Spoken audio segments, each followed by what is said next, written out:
begitu dia selesai tahajud, dia istighfar. Makanya ngatur waktu selepas Ramadan, kalau nggak bisa bangun lebih awal, mendekat ke arah fajar. Fajar 4:30, bangunlah bisa jam 3. Siap-siap dulu, kan? Mandi macam-macam, sholat. Mungkin dapatnya 2 rakaat, itu 1 rakaat. Tiba-tiba sudah 4/4 isi istighfar. Astagfirullah. Astagfirullah ya Allah, ampuni saya ya Allah. Ampuni saya ya Allah. Astagfirullah ya Allah. Astagfirullah. Astagfirullah rahmatak ya Allah. Mohon rahmatmu ya Rabb. Itu orang seperti itu. Allahu Akbar. Bahkan disandingkan nanti, itu amalannya disandingkan dengan orang jujur, orang infak dan sebagainya. Buka Quran surah ketiga ayat 17. Ya. As-sabirina was-sadiqina wal-qanitina wal-munfikina wal-mustaghfirina bil ashar. Itu mustaghfirina bil ashar, orang-orang yang rajin istighfar di waktu sahar, waktu menjelang fajar. Itu disandingkan dengan orang sabar. Disandingkan dengan orang jujur, shadiqin. Wal-qanitina disandingkan dengan orang khusyuk, yang sering tawakal kepada Allah. Disandingkan dengan orang infak. Jadi istighfar itu jangan dikira biasa. Amalan istighfar itu dahsyat, Pak. Dahsyat. Itu bisa senilai dengan infak, senilai dengan sabar, senilai dengan khusyuk kepada Allah.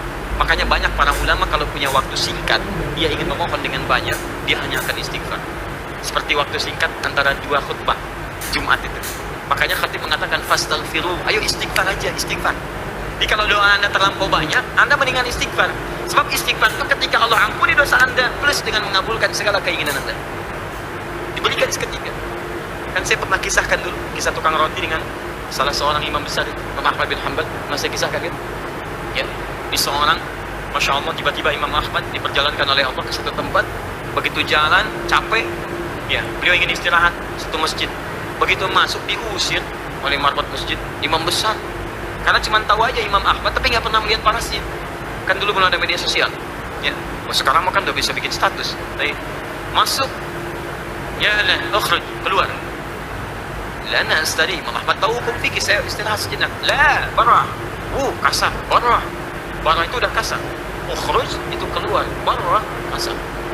Masya Allah, keluar istirahat di luar di sela-sela. Kata marbot ini, ente roh hena roh. Ukhruj masih sopan. Barah kasar. Roh itu lebih kasar lagi. Roh. Keluar dengan rohnya sekalian. Keluar, rohnya pun nggak boleh di sini, keluar. Jadi paling kasar lagi. Jadi kalau Anda ke Mesir daerah itu, kemudian orang mengatakan roh, itu sedang marah. Roh, anta roh. Saya punya roh sini. Roh, saya punya roh. Gak usah dilawan, sedang marah. Begitu diusir, Muhammad belum paham, saya mau istirahat, capek diusir. Begitu sedang jalan, tiba-tiba tukang roti sedang nyusun adonan begini, dia melihat. Ya Syekh, Masya Allah, izin huna Syekh, kelihatannya kok capek, istirahat di sini. Istirahat nih Imam Ahmad, memang capek. Begitu sedang istirahat, diperlakukan dengan luar biasa indahnya, sopannya, takrimnya. Tiba-tiba tukang roti ini bikin adonan. Setiap dia membuat, dia selalu istighfar. Astagfirullahaladzim. Tata istighfar lagi. Imam Ahmad paham, tahu beliau, cuma ingin menguji, dia bertanya. Ya Syekh, katanya, Masya Allah, ya kisana, saya perhatikan Anda setiap membuat sesuatu Anda istighfar. Maaf faidah istighfar ini. Apa sih manfaat dari istighfar itu? Masya Allah, wallahi, kata beliau ini, tidak pernah saya mengerjakan sesuatu dan saya selingi dengan istighfar, disandingkan dengan istighfar, kecuali Allah selalu kabulkan apa yang saya mohonkan kepada Allah. Cuma satu aja yang belum terkabul sampai sekarang. Finishing. Apa itu?